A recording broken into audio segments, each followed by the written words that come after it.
하나님 말씀은 마태복음 27장 1절에서 10절까지 말씀을 보도록 합니다. 마태복음 27장 1절에서 10절까지 말씀을 교독합니다. 새벽에 모든 대제사장과 백성의 장로들이 예수를 죽이려고 함께 의논하고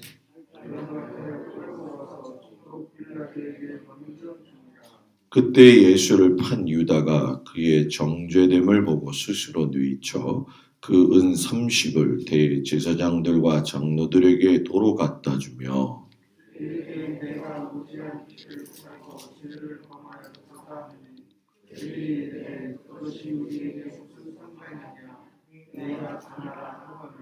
유다가 은을 성소에 던져놓고 물러가서 스스로 목매어 죽은지라.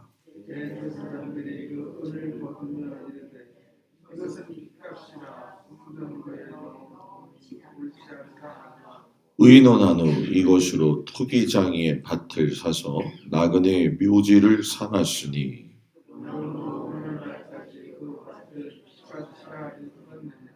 이에 선지자 예레미야를 통하여 하신 말씀이 이루어졌나니 일러스되 그들이 그 가경 매겨진 자 곧 이스라엘 자손 중에서 가경 매긴 자의 가격 곧 은 30을 가지고 토기장이의 발가스로 주었으니 이는 주께서 내게 명하신 바와 같으니라 하였더라. 아멘. 고난주간 주님 앞에 나온 성도들을 주의 이름으로 축복합니다. 오늘 말씀을 보게 되면은 가룟 유다가 예수님을 팔아넘긴 것에 대해서 후회를 하고 스스로 목숨을 끊는 장면이 나오죠. 실상 가룟 유다가 찾아간 그곳이 어디냐면 산헤드린 공회라고 하는 곳이에요. 이 산헤드린 공회는 이스라엘의 정치, 종교를 주관하고 있는 의회다라고 생각을 하면 될 것 같습니다.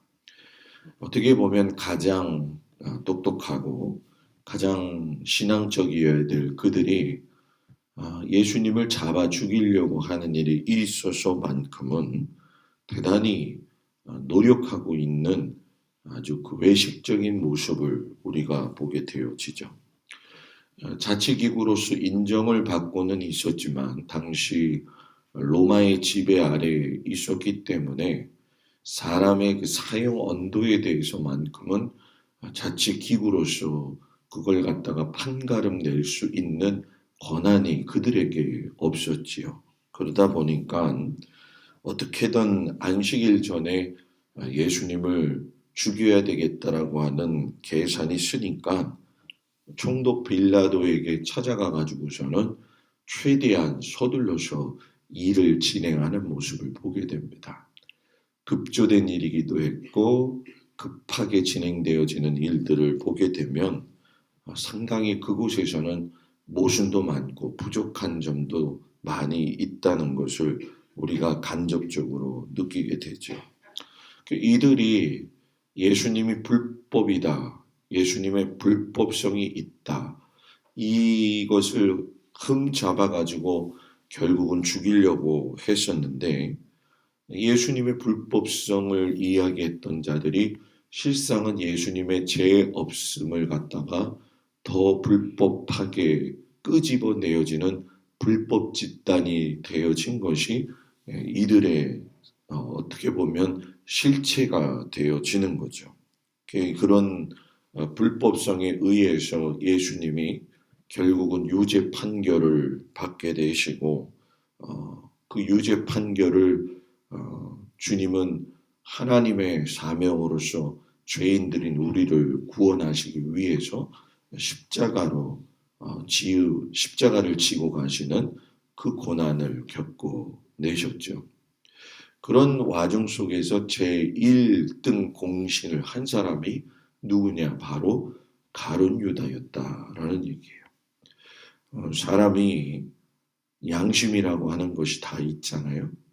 미국의 인디언들은 사람의 양심이 그 마음의 삼각형처럼 생겨 있다. 이렇게 얘기를 합니다. 그래서 삼각형이 내 속에서 양심처럼 있으면 문제가 생겼을 적에 이 삼각형이 돌다가 보면은 심장도 그 삼각형의 꼭지점으로 찔러서 사람의 마음이 아파가지고 양심의 가책을 느끼는 것이다. 이렇게 인디안들은 얘기를 하는데 그들이 말할 적에 어른들의 양심의 모양은 둥글다. 이렇게 얘기를 해요. 그게 뭐냐 하면 삼각형이 하도 돌다 이제는 뭐예요? 모서리가 닳아가지고 둥그러진다는 거죠. 그렇게 되면 아무리 돌아가도 찔림도 없거니와 당혹감도 느끼지 않고 그냥 양심의 가책 없이 살아가는 것이 어른들의 모습이다. 이렇게 인디언들은 지혜의 말씀 통해서 자기들끼리 그런 얘기를 해요.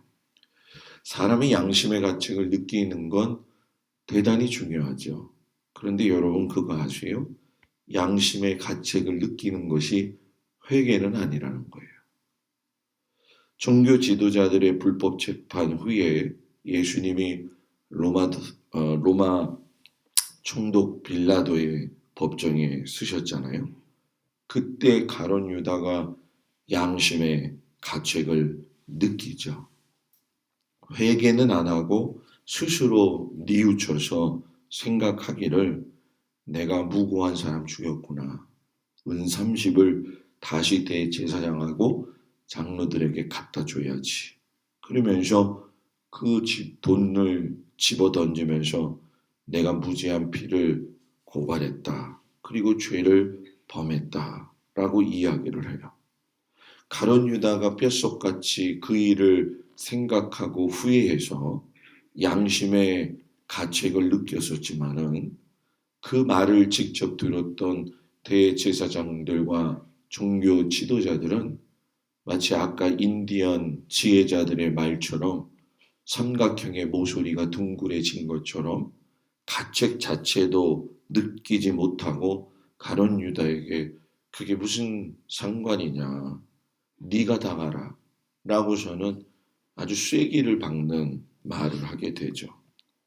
그러니까 양심의 화인 맞은 종교 지도자들은 예수님을 잡은 것으로 인해서 만족했고 그것이 이루어졌으니까 더 이상 가룟 유다하고는 관계를 가질 필요가 없었다는 거예요. 유다가 그 양심의 가책이 너무나 커가지고선 은을 성소에다가 집어 던져놓고서는 스스로 목매여서 죽게 돼요. 패션 오브 크라이스트라고 하는 영화를 보게 되면은 그 영화 속에서도 이 가룟 유다가 사탄의 비웃음거리가 되어지면서 결국은 스스로 목매어 가지고 죽게 되는 모습이 아주 적나라하게 나옵니다. 왜 이 말씀을 구구절절히 이야기하느냐? 사람은 누구나 잘못을 저질 수 있다는 거예요. 저도 예외 없고 여러분들도 예외 없습니다. 그런데 중요한 건 어떻게 반응하냐는 것이죠. 죄 지었을 때에 양심의 가책을 느끼는 데만 머무르면 안 되고 하나님 앞에 진정한 회개로 나아갈 적에 진정한 하나님의 은혜를 경험하게 되어진다는 거죠. 우리가 보통 보편적인 도덕적인 상황 속에서의 그 사람을 판가름하고 정죄할 수 있겠지요. 그러나 우리가 모두 다 하나님 앞에서는 부끄러운 존재일 뿐이고 연약한 존재라는 거예요. 그렇기 때문에 항상 죄의 유혹 앞에 놓여져 있고 그 죄의 유혹을 어쩔 수 없어서 짓게 되었을 적에 너나 나나 할 것 없이 하나님 앞에 이 문제를 가지고 회개하며 기도할 적에 사람이 손가락질 하잖아요. 이렇게 손가락질 하면서 저 인간은 참 못됐다 그러잖아요. 그죠? 저 좀 보세요. 손가락질. 이렇게. 여기 손가락질 할 적에 손가락질이 하나만 상대방이지 세 개는 나한테 있는 거예요. 이게 뭐예요? 너나 잘하세요. 이거거든요. 그러니까 우리들 스스로가 참으로 다른 사람을 볼 때 그 사람을 보기 전에 누구를 봐야 돼요? 나를 봐야 된다는 거죠. 나를. 이 가룟 유다의 배신과 죽음, 어떻게 보면 성경 속에서 그냥 잊혀질 수 있는 그런 사건이지만 우리에게 주는 교훈은 참으로 크죠. 한 사람이 배반함으로 인해서 하나님의 아들 예수님이 죽었다. 이게 근데 있잖아요. 우연의 일치가 아니라 성경의 말씀을 보게 되면 스가랴서 11장 13절에 있는 것처럼 하나님이 이 부분에 대해서도 예언을 하셨다라는 거예요. 성경에 나와 있는 말씀들은 우연이 아니라 전부 다 예언되어져 있는 말씀이 성취되어졌다라는 거죠. 그렇기 때문에 앞으로 일어날 일들에 대해서도 성경이 말씀하시는 건 그때가 언제일지 모르겠지만 분명히 이루어진다는 거예요. 가룟 유다가 성소에 은 30을 던져놓으니까 대제사장들이 고민에 빠지는 거예요.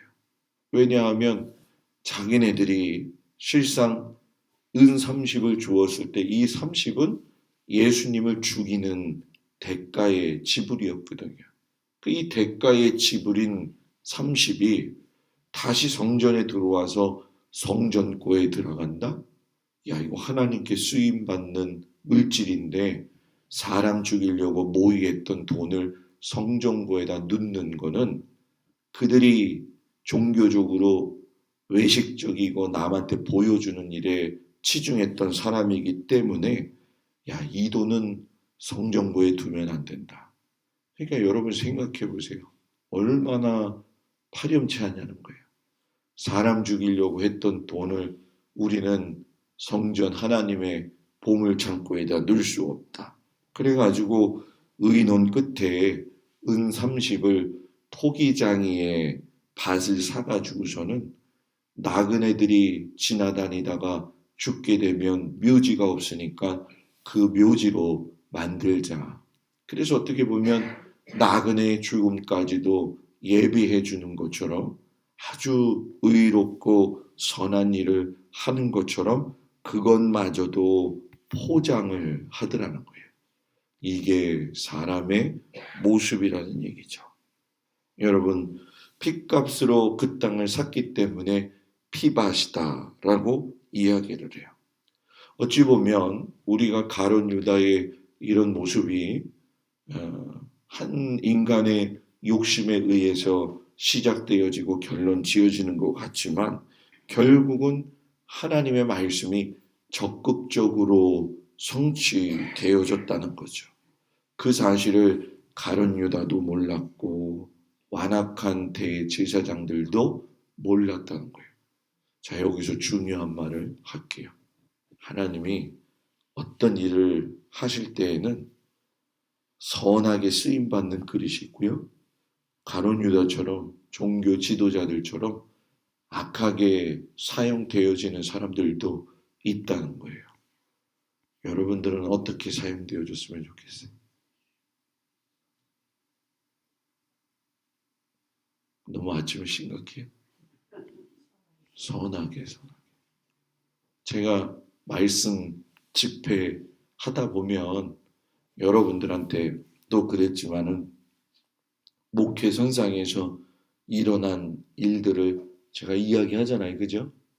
그러면 이름은 안 밝히지만 어떤 사람은 이런 식으로 해서 신앙생활을 했고 어떤 사람은 이렇게 하나님께 영광을 돌렸다. 이렇게 얘기하잖아요. 그죠? 그때 사람이고 부족한 목사의 입술에서도 나올 적에 그때 그 정도는 참 하나님 앞에 그렇게 살았어요. 이렇게 이야기가 나오는 게 좋겠어요.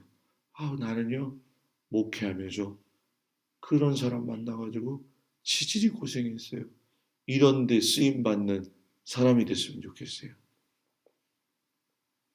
문제가 어렵죠? 예? 하나님한테도 그렇고 사람한테도 그렇고 선하게 쓰임받는 사람이 되어야 돼요. 우리가 어떤 일을 이야기할 때도 그렇잖아요. 야, 그 사람은 참 사람 됨됨이가 좋아. 참 법 없이도 살 사람이야. 이렇게 얘기를 들어야 되지. 아우, 저 인간하고는 상종하지 마. 볼 필요도 없어. 인생을 살면서 그래, 나만 혼자 잘 살면 되지. 개인주의? 그건 아니죠. 삶을 살면서 하나님 앞에도 인정받고 사람 앞에도 좋게 인정받는 것이 감사한 일이다. 가룟 유다가 얼마나 의기양양하게 나는 제자야, 제자야. 끝이 비참하잖아요.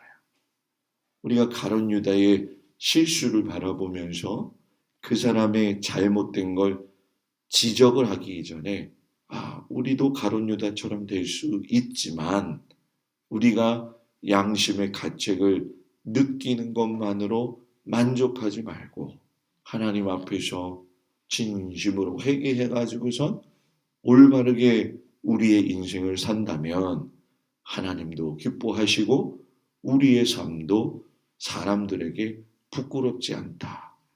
저와 여러분이 살아가면서 참으로 여러 가지 유혹을 만나게 되어지겠지만 정말로 하나님께 간구해서 주님 도와주세요.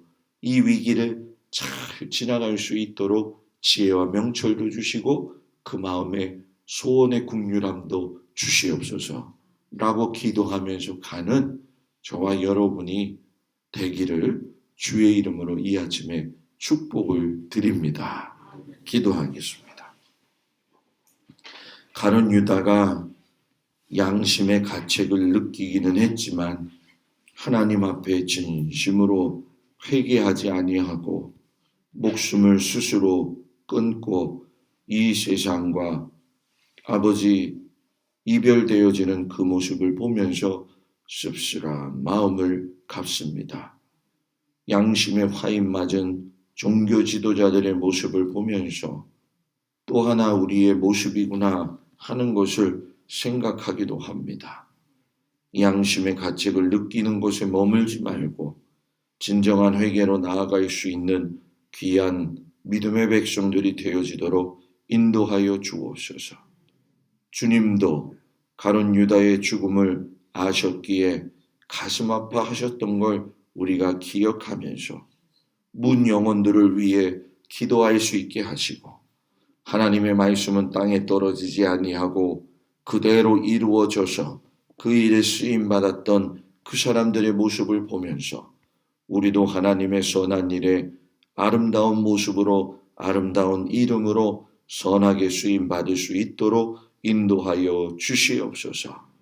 하나님 고난주간에 저희들이 주님의 고난에 동참하면서 스스로 생각하기를 하나님 앞에 믿음으로 의롭다 하지 말고 부족하고 연약하나 주님이 나의 힘이 되어 주신다는 그 사실에 위로받고 힘을 얻어 살아갈 수 있는 저희들이 되어지도록 함께하여 주시옵소서.